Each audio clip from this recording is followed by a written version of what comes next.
फख्र से, बेटे का जन्म हो तो ये कहते हैं फख्र से, 1 लाख का टिकट है ये बच्चा जहेज का।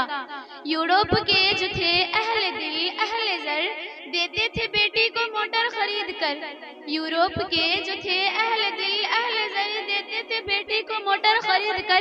हिंदुस्तान की शान इमारत तो देखिए, देता है बाप बेटी को शोहर खरीद कर। सदर जलसा मुअज़्ज़ज़ सामिईन किराम, आज जो हालात हमारे सामने हैं और जो मुआशरे की थकी तस्वीर हमारे सामने आ रही है, उसे देख देख कर पढ़ पढ़ कर हमारे दिलों में गम और अलम का एक तूफान उठ रहा है कि ऐ मेरे मौला, हम इंसानियत के चमन में हैं, ये दरिंदों के किसी जंगल में जिंदगी बसर कर रहे हैं। हमारा एक एक घंटा, एक एक लम्हा इंसानियत के साथ जिंदगी गुजारना मुश्किल हो गया है। समझ नहीं आता कि इंसान की शक्ल में दरिंदे कहाँ से आ गए, जिन्होंने शैतानों को भी शर्मिंदा कर दिया है। हम लोग रोजाना अखबारात में पढ़ते हैं कि आज कहीं मासूम लड़की को जिंदा जला दिया गया, आज कहीं फला मकाम पर एक नौजवान ने अपनी नई नई दुल्हन को जिंदा जला दिया। और उन जलती हुई तस्वीरों को हम देखते हैं और उन रिपोर्टों को हम पढ़ते हैं तो दिल ये पूछता है, क्या जुल्म था उनका, क्या पाप थे उनके, किस जुल्म के बदले एक मासूम लड़की को जिंदा जला दिया गया। और जब एक मासूम बेटी पर पेट्रोल छिड़क कर आग लगा देते हो तो तुम्हारे दिल में ये सवाल नहीं उठता कि बताओ उस मासूम सी, उस नाजुक सी जिंदगी ने क्या जुल्म किया था, वो कौन सा जुल्म था जिसकी सजा तुम्हारी अदालत ने मौत लिखी। जनाबे आली अल्लाह रब्बुल इज्जत का पाक इरशाद है, अर्रिजालु क़व्वामून अलन निसा, कि हमने मर्दों को औरतों पर क़व्वाम मुकर्रर किया, कि मर्द औरतों पर क़व्वाम है। अल्लाह रब्बुल इज्जत ने इस आयत के जरिए मर्दों को उसकी हैसियत, उसकी औकात, उसकी शख्सियत और उसकी जिम्मेदारी मर्दों और औरतों पर वाज़ेह फरमाया कि तुम्हारी हैसियत क्या है, तुम्हारी हैसियत क़व्वाम की है। तुम पर लाज़िम है कि तुम मेहनत से कमाई करके हलाल रिज़्क़ के जरिए अपनी बीवी के नान नफ़का और अपने बच्चों की परवरिश करना मर्दों पर फर्ज है। फरमाया अपनी बीवी और बच्चों की नफूस की हिफाजत करना तुम पर लाज़िम है, कमाना बीवी पर लाज़िम नहीं, शोहर को दौलत देना ये बीवी की जिम्मेदारी नहीं, पैसा कमाना, बाजारों में जाना, फैक्ट्रियों को चलाना, दुकानों पर बैठना ये जिम्मेदारी औरतों की नहीं बल्कि मर्दों की है। तुम काम संभाल लो, औरत घर को संभालती रहेगी। तुम जमाने से लड़ते रहो, औरत तुम्हारे घर को जन्नत का नमूना बनाती रहेगी। और रिजालु क़व्वामून अलन निसा, लेकिन आज इसके माने बदल दिए गए हैं, इसके ज़ोराफ़िया बदल दिए गए हैं। दोस्तों और बुजुर्गों और हमारे वतन के शरीक भाइयों, जो लड़का शादी करता है उस पर लाजिम है कि जिस घर से वो अपनी बीवी को ला रहा है उसके माँ बाप के गमगीन और दुखते दिलों को सहारा देकर आए, कुछ पैसे देकर आए, कुछ दौलत देकर आए। जनाब रसूलुल्लाह सल्लल्लाहु अलैहि वसल्लम ने फरमाया, महर का अदा करना तुम पर वाजिब है, बगैर महर के निकाह नहीं होते, बगैर महर के निकाह नहीं होते। तुम अपने बीवियों के महर उनके हवाले कर दो। लेकिन आज के डाकू और फकीर तो ऐसे हैं जो जहेज के नाम पर भीख मांग रहे हैं और बीवी के बाप से मुतालिबा करते हैं, हम तुम्हारे घर के भिखारी हैं, हम तुम्हारे घर के तुम्हारी बेटी के कुत्ते उस वक्त मिलेंगे जब तुम हमें खरीद लोगे। कहा ठीक है जनाब, आप हमारी बेटी का गुलाम बन जाएंगे। जवाब दिया हाँ हाँ बन जाएंगे। पूछा क्या चार्ज है आपके? कहा मैं फैलूं, बस 15,000 में काम चल जाएगा। कहा आपकी फीस क्या है जनाब? कहा ग्रेजुएट हूँ, इसलिए तो 1 लाख रुपए चाहिए। यानी आज फकीरों के अलग अलग लिस्ट बने हुए हैं, ये 10,000 के फकीर हैं, ये 15,000 के फकीर हैं, ये मॉडर्न फकीर है, ये वीआईपी फकीर है जो जहेज के नाम पर भीख मांग रहे हैं। मिसाल के तौर पर आप देहात में चले जाएं तो वहाँ एक फकीर मिलेगा, अस्सलामु अलैकुम भाई साहब कुछ दे दो अल्लाह के नाम पर।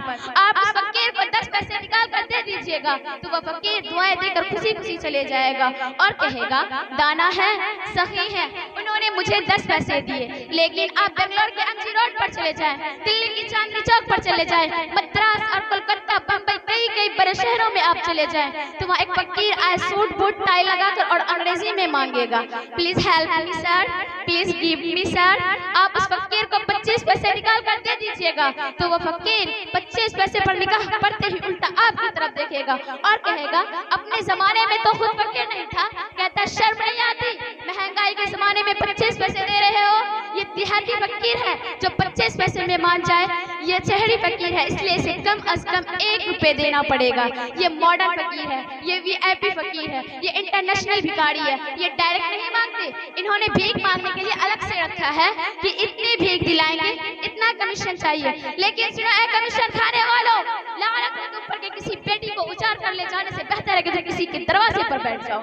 सुबह से शाम तक तुम्हें भीख मिल ही जाएगी, मगर खुदा के वास्ते किसी पर जुल्म मत ढाओ। तुम एक नौजवान हो, तुम्हारी माँ ने तुम्हें जन्म दिया औलाद समझकर। अगर तुम्हारी माँ ये समझती कि मेरे पेट में किसी इंसान ने नहीं बल्कि बंदर ने जन्म लिया है तो खुदा की कसम फेंक देती। इंसानों के स्कूलों में दाखिला नहीं मिलता, बाप में अपनी औलाद नहीं समझता। कॉलेज और यूनिवर्सिटी के प्रोफेसर तुम पर मेहनत नहीं करते, बसों के कंडक्टर तुम्हें इंसान नहीं समझता। कॉलेज बसों के कंडक्टर तुम्हें इंसान नहीं समझता। रेलगाड़ियों में रिजर्वेशन नहीं मिलती, गाड़ियों में तुम्हें सीट नहीं मिलती। हिंदुस्तान की हुकूमत के लिए तुम्हें मुलाजमत नहीं मिलती, क्योंकि हिंदुस्तान की मुलाजमत के लिए इंसानों की जरूरत है, जानवरों की नहीं। तुम्हारे माँ बाप ने तुम्हें इंसान समझा, तुम्हारे स्कूलों के प्राइमरी टीचरों ने तुम्हें इंसान समझा, गली गली और सड़कों पर चलने वाले इंसानों ने तुम्हें इंसान समझा। बचपन से जवानी तक समझता जाता रहा, लेकिन जब तुम्हारे निकाह का वक्त करीब आया तो अपनी बात तुमने साबित कर दिया कि 25 साल से जिन लोगों ने मुझे इंसान समझा था, गलत समझा था। दरअसल में एक शिकारी कुत्ता दड़िता जो निकाह के वक्त घरों में आग लगा देता है, झोपड़ियों से मोहल्ले तक खाकिस्तर कर देता है।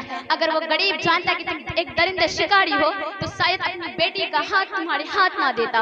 वो तुम्हें इंसान समझता है, वो तुम्हें इंसान की औलाद समझता है। वो जानता है कि तुम्हारे सीने में इंसान का दिल धड़क रहा है, शायद कि तुम इंसानों का एहतराम कर सको, शायद कि उसके धड़कते हुए धड़कनों को समझ सको। लेकिन अपनी वक्त में इंसान का औलाद समझकर अपना दामाद बनाता है, अपनी बेटी का हाथ तुम्हारे हाथ देता है। लेकिन जब तुम उस मासूम बेटी पर जुल्म सितम के पहाड़ तोड़ते हो और जब उनसे मुतालिबा करते हो अपने बाप के घर को लूट कर मेरे घर को बसाओ, उन बूढ़े की कमाई से मुझे नौजवान को ताज पहनाओ।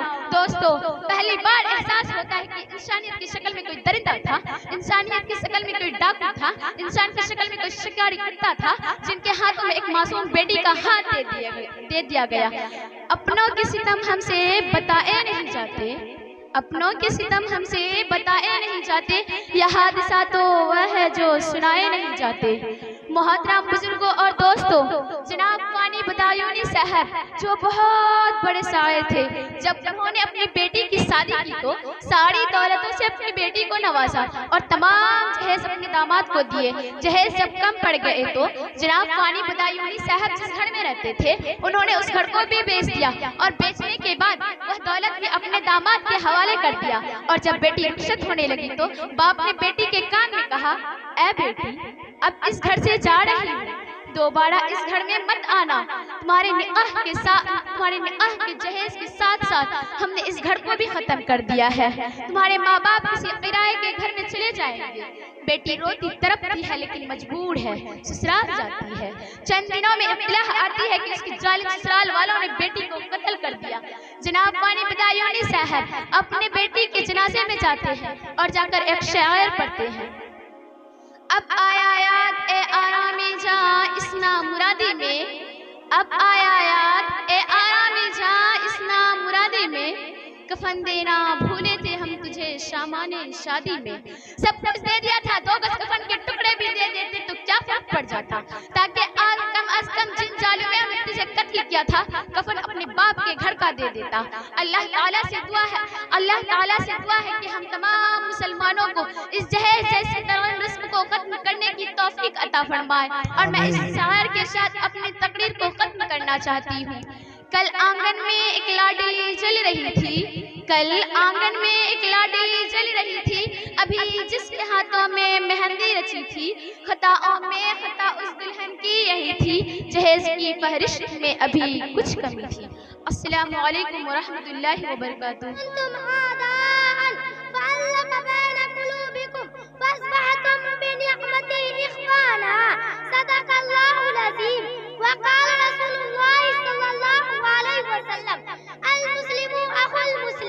नफरत की बात है न अदावत की बात है, नफरत की बात है न अदावत की बात है, मेरी जुबान में सिर्फ मोहब्बत की बात है। इस दौरे इंतशार में आपस की दुश्मनी, इस दौरे इंतशार में आपस की दुश्मनी, सोचा जब से तो कयामत की बात है। दीवार नफरतों की गिराओ तो बात है, दीवार नफरतों की गिराओ तो बात है, इंसान का शऊर जगाओ तो बात है। जुल्मत में जिंदगी की मोहब्बत के नाम पर, जुल्मत में जिंदगी की मोहब्बत के नाम पर कंदील दोस्ती की जलाओ तो बात है, कंदील दोस्ती की जलाओ तो बात है। सादाईन इस्लाम और अजीज दोस्तों और मेरी प्यारी बहनों, मैं आप जैसे अजीमुल मर्तबत अशखास के रूबरू इत्तेहाद और यकजहती के गुणमान पर लफ्ज़शाई की हिम्मत कर रही हूँ। यह सब आप हज़रात की कानून फरमाई और मोहब्बत का नतीजा है, वरना कहाँ मैं कहाँ निकलते गुल। आज मुसलमानों के अंदर नफरत और अदावतों की खलीज और आपसी तनाज़ुर की एक मुहलिक बीमारी हर मुसलमानों के रग रग और रेशों में समा चुकी है। हमारे अंदर इख्तिलाफात, तनाज़ुआत और तशादुरात ने जन्म ले लिया है, जिसकी बिना पर मुसलमान जिल्लत और रुसवाई के दलदल में फंसा हुआ है। मुसलमानों की मुख्तलिफ जमात और तंजीमों में आपसी इत्तेहाद इत्तेफाक बाकी नहीं। अब कोई अपने आप को सुन्नी कहता है, कोई अपने आप को शिया कहता है, कोई अपने आप को बरेलवी कहता है, कोई अपने आप को देवबंदी कहता है। मुसलमानों की मुख्तलिफ जमात और तंजीमों में आपसी इत्तेहाद इत्तेफाक बाकी नहीं। ऐसा क्यों हो रहा है? इसकी वजह क्या है? सिर्फ एक बुनियाद ऐसी है जिस पर मुसलमानों के तमाम लोग और ग्रुप, तमाम तंजीमें मुत्तहिद हो सकती है, और वह बुनियाद कुरान व हदीस है। कुरान पे शिया, सुन्नी, बरेलवी, मौदूदी, देवबंदी तमाम तंजीमें ईमान रखती है। कुरान की फरियाद ललकार सुनने के लिए तमाम तंजीमें एक प्लेटफार्म पर आ सकती है और सब मुत्तहिद हो सकते हैं। बरादरान मिल्लत, नफरत और अदावतों की खलीज को दूर किया जा सकता है, अदावत तशादुरात की दीवार को मुनहदिर किया जा सकता है। शर्त यह है कि हमारे पास कुरान की फरियाद सुनने वाले कान हो। हम मुसलमान हैं, कुरान पर हमारा ईमान है, अहकाम पर भी हमारा ईमान है, बराबर हमारा कुरान है, हादी रसूल का फरमान है, जिस पर सब कुछ कुर्बान है। तो आइए रब रहमान का फरमान और रसूल खुदा का फरमान सुनिए और अपनी जिंदगी में नफरत और अदावत की खलीज की दीवार गिरा डाले। कुरान कहता है, इन्ना हाज़िही उम्मतुकुम उम्मतन वाहिदा व अना रब्बुकुम फत्तकून। जब कुरान हमें एक कह रहा है, रसूल फरमान यह बता रहा है कि हम एक जिस्म की मानंद है, तो फिर हमारे अंदर इख्तिलाफात ने जन्म क्यों और कैसे लिया? हमारे अंदर अदावत और तशादुरात पैदा क्यों हुई? हम अलग अलग और मुनफरिद क्यों हैं? इसकी वजह क्या है? याद रखें, जिस कौम व मिल्लत ने इज्तिमादात, वहदत, एकजहती को इख्तियार किया, उस कौम ने कभी भी कामयाबी व कामरानी का चेहरा, हसीन चेहरा नहीं देखा और जिल्लत रुसवाई के गहरे अंधेरे कुएं में गिर गए। और जिस कौम व मिल्लत में इज्तिमादात, वहदत, एकजहती को इख्तियार किया, वह हमेशा खुला हुआ कुरान के ऊंचे ऊंचे पहाड़ों पर नजर आए। शरीयत इस्लाम ने इत्तेहाद इत्तेफाक को पसंद किया, इख्तिलाफात तनाज़ुआत को दूर रखना पसंद किया। इस्लाम आपसे मोहब्बत और कुव्वत को चाहता है, किसी शायर ने कुव्वत को चाहता है। आज मुसलमानों ने शरीयत इस्लामिया को बहस और तकरार और आपसी जिद से कुछ का कुछ बना दिया। सैकड़ों टोलियां और जमातें आपस में बनी। इस मिल्लत की एक ऐसी तुरकत बनी कि दूसरों को राह हिदायत को क्या बता सकते। खुद इख्तिलाफात की दुनिया आबाद करके दिन में मुत्तफिक होकर एक दूसरे के मुकाबले में शफाड़ा हो गए। इस्लाम के गयूर नौजवानों या आपसी मजहबी इख्तिलाफात की बिना पर सैकड़ों मुसलमान होने से रुक गए। डॉक्टर अम्बेडकर जो हरिजन हिंदू मानी जातों के सबसे मकबूल रहनुमा थे, हिंदुस्तान की पूरी हरिजन आबादी के साथ इस्लाम कबूल करने की ख्वाहिश रखते थे। गांधी जी को पता चला तो उन्होंने डॉक्टर अम्बेडकर से पूछा कि तुम कौन सा इस्लाम कबूल करना चाहते हो, शिया मुसलमान होना चाहते हो या सुन्नी मुसलमान? अगर शिया मुसलमान होना चाहते हो, इसमें भी बहुत सारे मजहबी फिरके हैं, किस फिरके के इस्लाम कबूल करोगे? अगर सुन्नी मुसलमान होना चाहते हो, इसमें भी बहुत सारे फिरके हैं, कोई वहाबी है, कोई मौदूदी है, कोई बरेलवी है, कोई देवबंदी है, और इन सब में आपस में एक ऐसी नफरत है कि एक दूसरे खुदा इस्लाम ही नहीं मानते। डॉक्टर अम्बेडकर ने इस गुफ्तगू के बाद अपना इरादा तब्दील कर दिया और कहा कि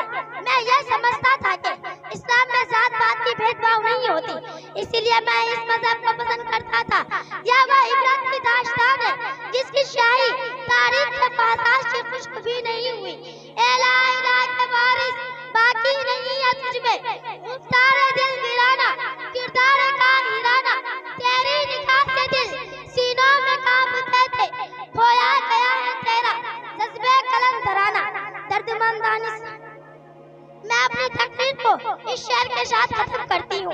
यही मकसूद फितरत है, यही रुनसे मुसलमानी, यही मकसूद फितरत है, यही रुनसे मुसलमानी, उखुवत की जहांगीरी मोहब्बत की फरावानी। पुताने रंग बो को तोड़कर मिल्लत में गुम हो जा, पुताने रंग बो को तोड़कर मिल्लत में गुम हो जा, ना दुरानी रहे बाकी ना ईरानी ना अफगानी।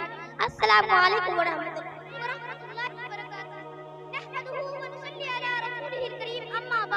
फ़अऊज़ु बिल्लाहि मिनश शैतानिर रजीम। बिस्मिल्लाहिर रहमानिर रहीम।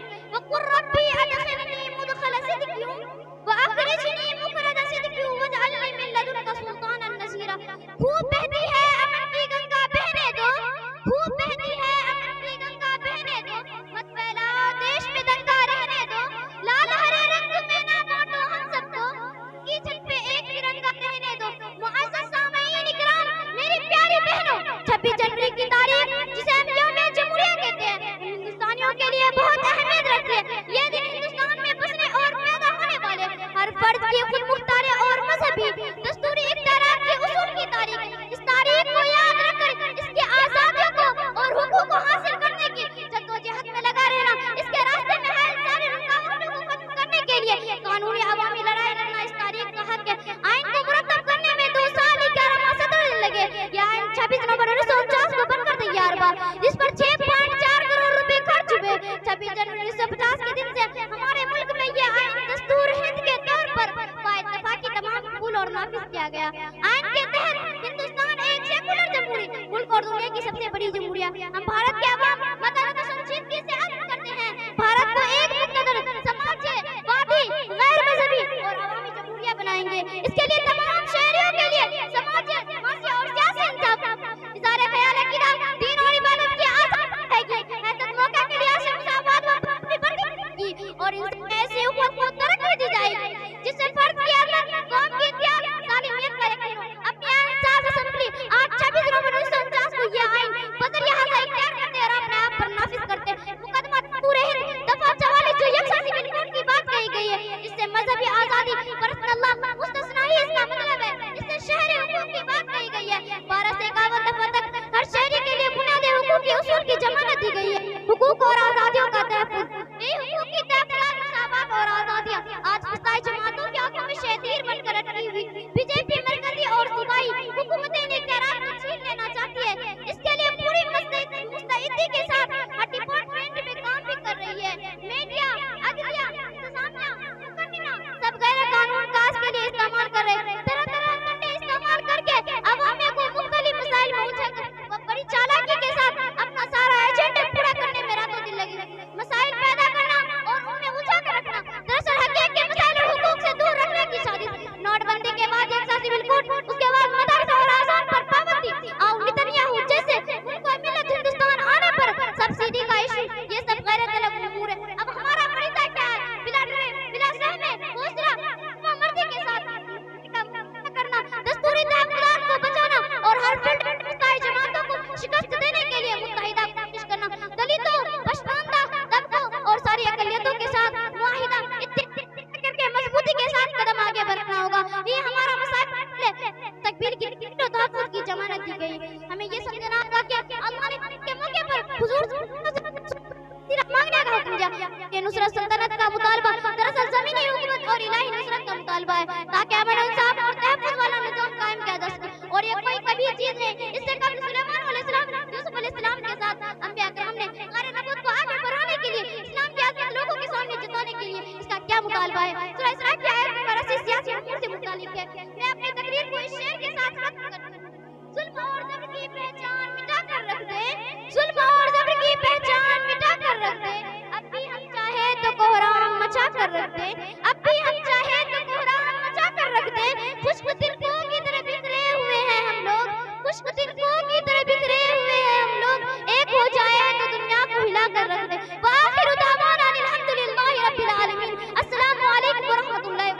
अगर आपको हमारा वीडियो पसंद आया हो तो इसे लाइक करें, हमारे चैनल को सब्सक्राइब करें और हाँ, बेल आइकन दबाना ना भूलें ताकि आप तक हमारे वीडियो की नोटिफिकेशन पहुंचती रहे।